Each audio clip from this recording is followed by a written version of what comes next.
if you gave me Karma Kiwi number 1, that would be perceived at a greater value. So there's no actual equal exchange when it comes to NFTs, which is why it's non-fungible. And what's going on, guys?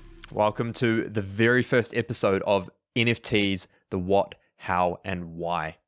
I'm sure I'll get a really dope intro at some stage. Don't know when that will be, but the title really says it all. We're not here talking fancy tech language. We're here to speak in basic English because that's the language that I use. I'm not ultra techie. All right, I've done maybe around about 100 odd hours of homework on NFTs, so I've got a ballpark idea of what NFTs are. So I'm sure you've maybe seen the abbreviation NFT somewhere, which is why you're probably here.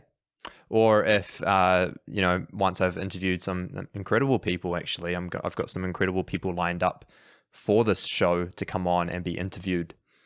You might have come back to this first episode to see what really the essence of the show is about. So welcome, if that is you. But just know that I'm going to come at NFTs from an angle of not so techie. There's going to be some stuff there that maybe, might be new or up and coming or whatnot because of the information that I get from the people that I talk to.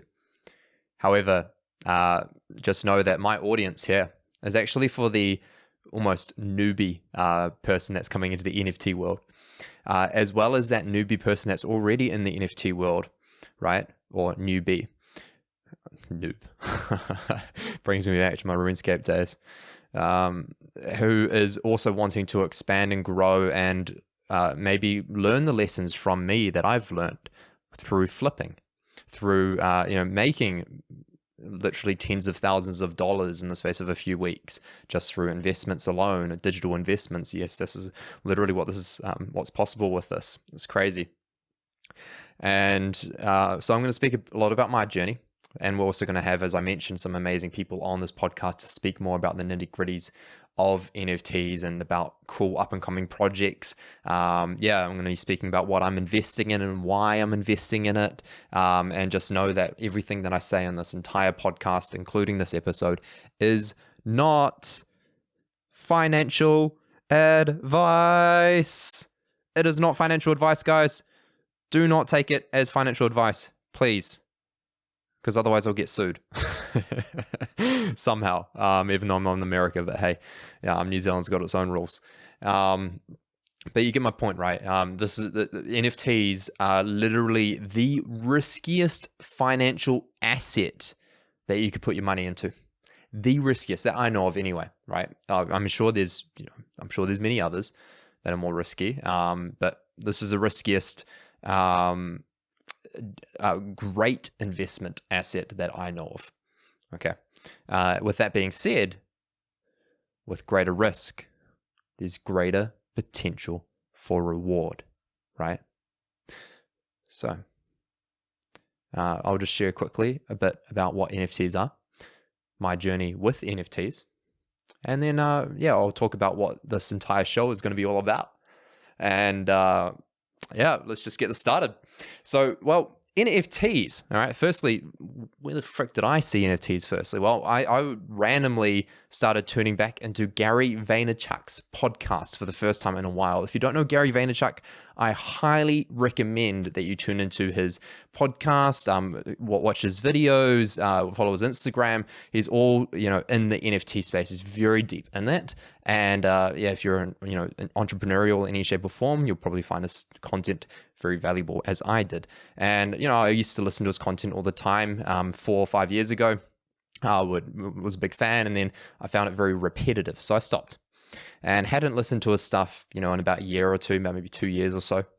And then I started getting more into my running, and I'm like, oh well, I need more podcasts, so why not tune back into this Gary guy's podcast? Okay, I'll do that. And I heard him speaking about his project in the NFT space, VeeFriends, one of the big hype projects at the moment, which the floor price, blah, blah. All right, so the minimum you can buy them for now is literally almost 100,000 New Zealand dollars.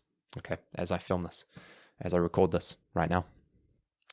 100,000 New Zealand dollars, almost, not quite, but pretty crazy. It did exceed 100,000 New Zealand dollars, I think, which was 22.5 Ether. In other words, 22.5 Ethereum.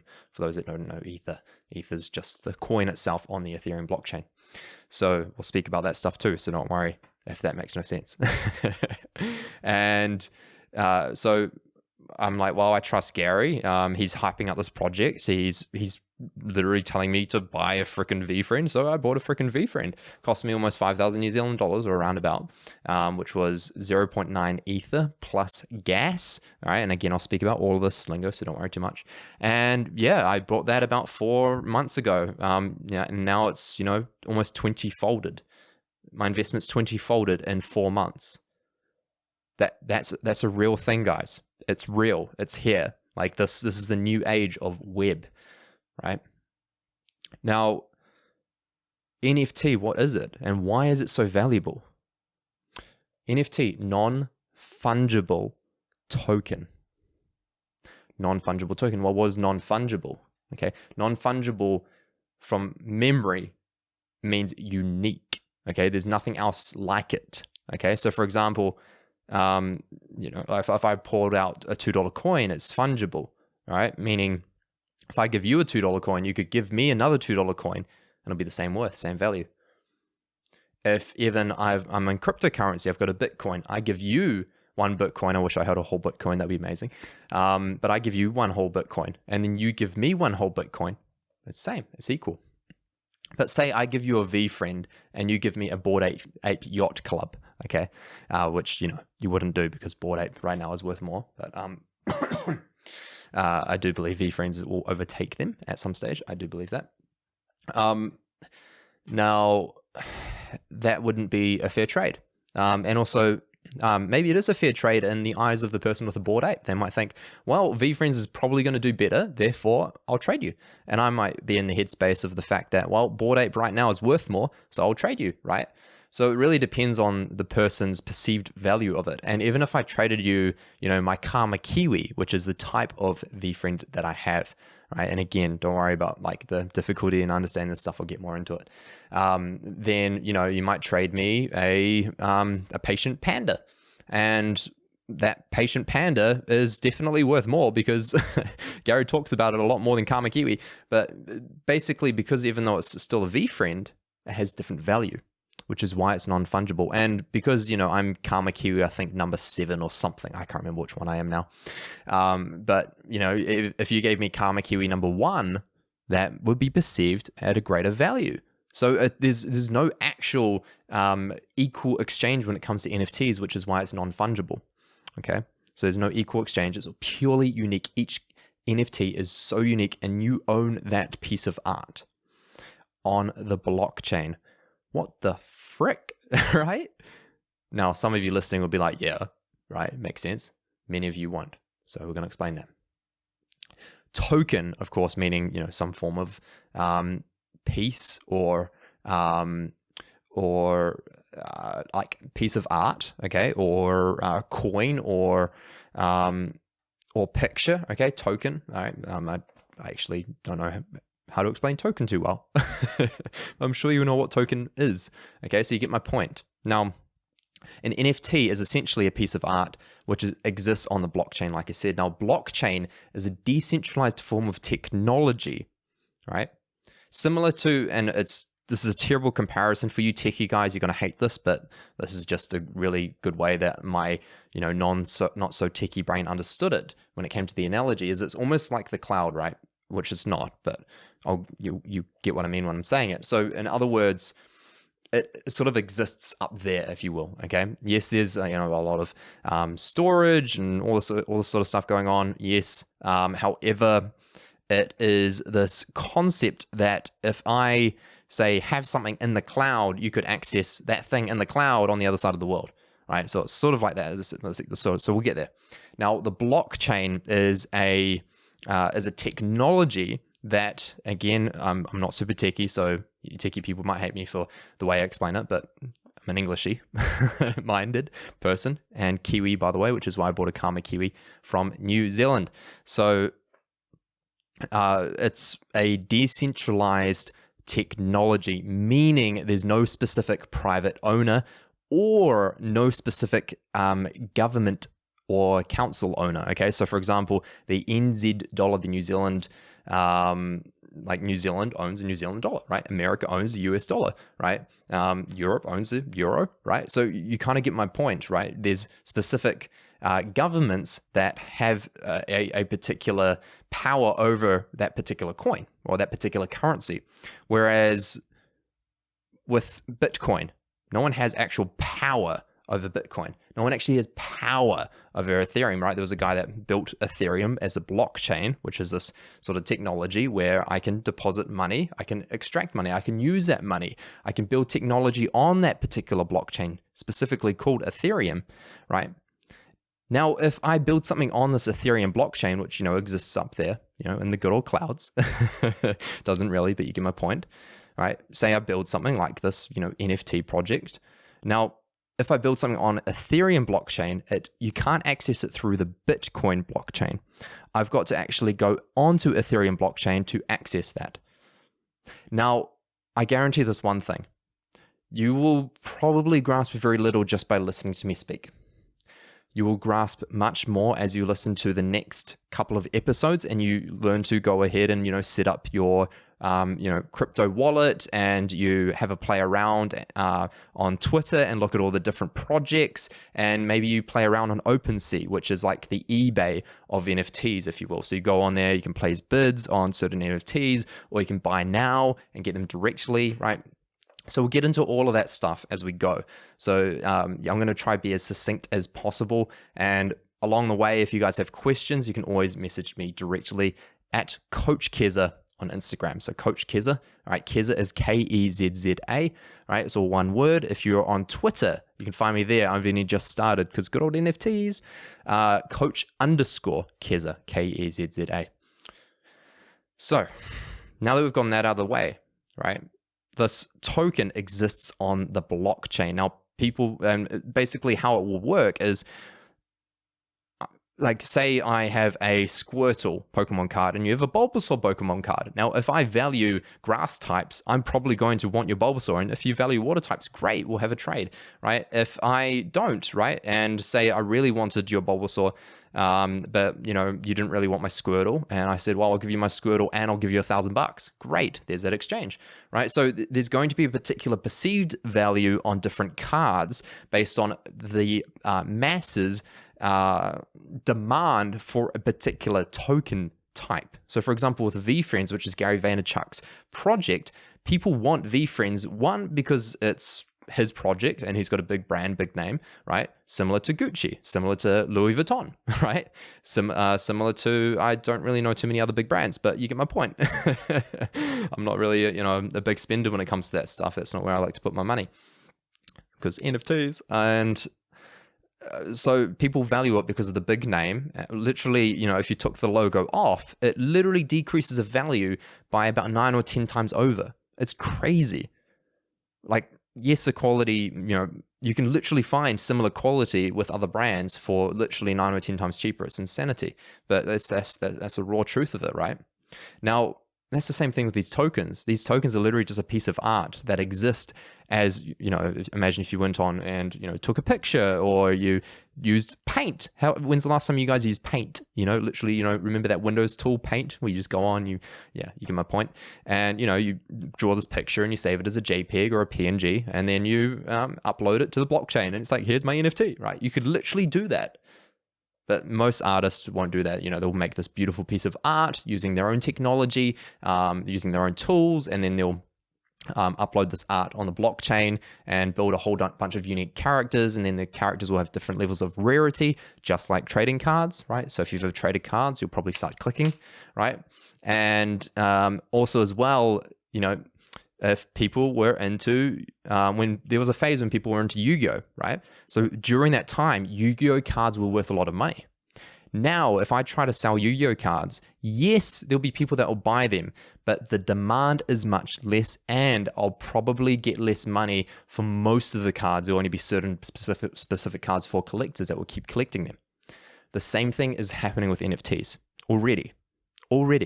It's been happening since 2017 or whenever it started, something like that. I know it just started to really come up in 2017. It really started to come up this last year. In fact, over the period of August, okay, hold your socks. August alone, there was $3 billion US dollars in sales. And for the entire year up until the end of August, right, there was 4 billion. So that means that August alone, right, tripled the up to that point yearly traded amount in value of US dollars. That is insanity. And then the year before, get this, the year before was in the millions, not the billions. I can't remember how much it was in the millions, but it was nowhere near even a single billion for the entire year. And in August alone, this year, 2021, they've done 3 billion in sales on NFTs alone, on Ethereum alone as well, because there's NFTs that exist on other blockchain as well. So again, this is stuff we'll get to. So hopefully it's starting to click a little bit, right? It's got value because people perceive it with value. The other reason why my VFriend has value is because it has access. So only people that own a VFriend can access Gary Vaynerchuk's VCon event, right? Which is like his business Comic-Con, or Armageddon. It's like, but it's business and entrepreneurs and, a whole lot of dope people and artists and, all gathering for 4 straight days in Minneapolis and Minnesota. And I'm so excited because I'm definitely going. I've already booked my hotel and everything. But essentially, it gives me access. Now, just because you have a picture of my VFriend doesn't give you access, because it doesn't register on the blockchain that you register under. So again, it's like the cloud. If I upload, a document or a picture or even this podcast up to, a Google Doc, which I will after this, because I have an amazing person that's going to help me to run this whole show.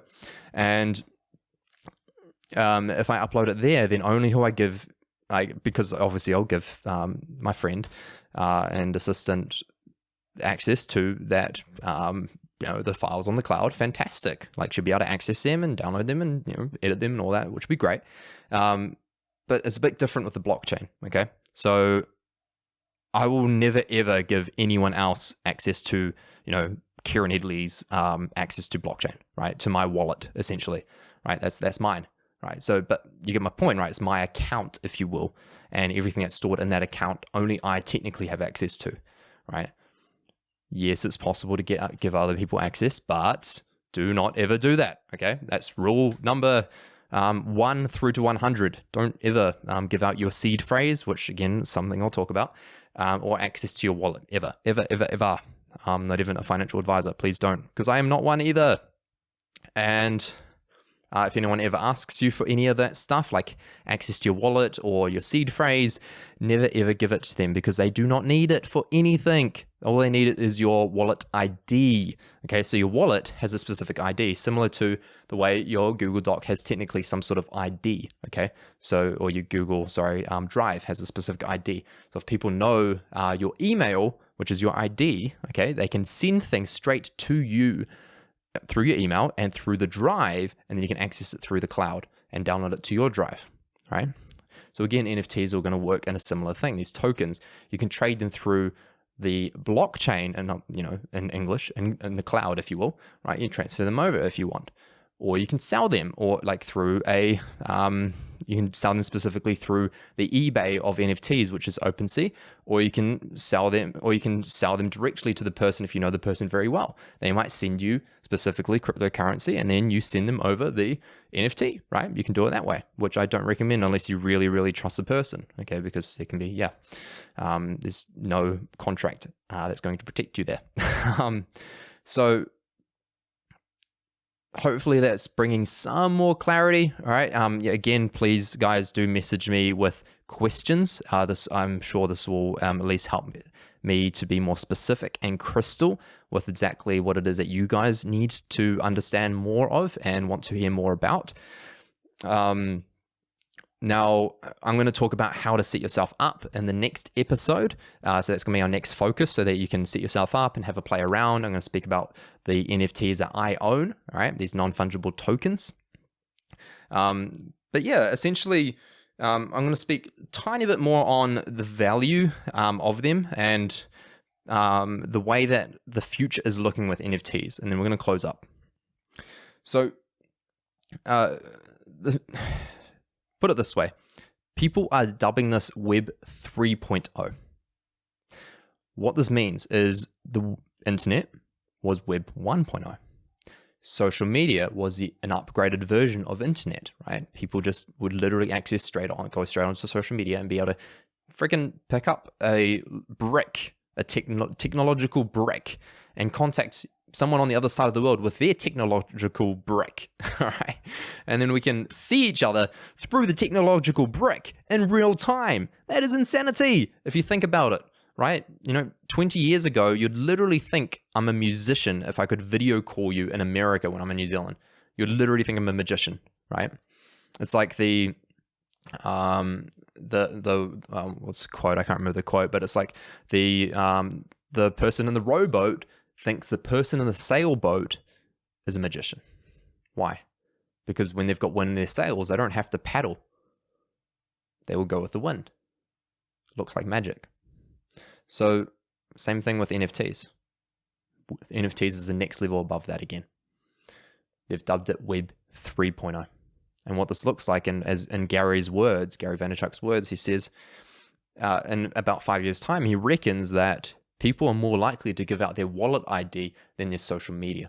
Okay, they'll give out their social media, yes, to chat and everything like that. But if you really want to get to know someone, if you really want to understand them, you'd get their wallet ID, because then you can look at their open wallet, right, their live wallet, and you can see what they've got in their wallet, right? So I can see that because the ticket from Rise Against, I do love Rise Against, right? The Rise Against concert in 2007 in Auckland, right?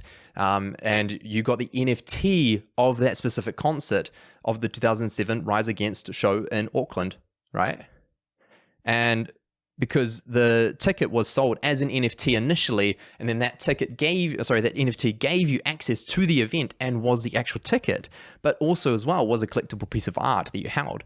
Now you've got that in your wallet, and I go into your wallet and I see that you've got that specific ticket. I'm like, oh my God, I love Rise Against, right? And then we connect, fantastic. But if I was on your Instagram, I'd have to scroll back 14 years of content to find that snapshot of you at Rise Against.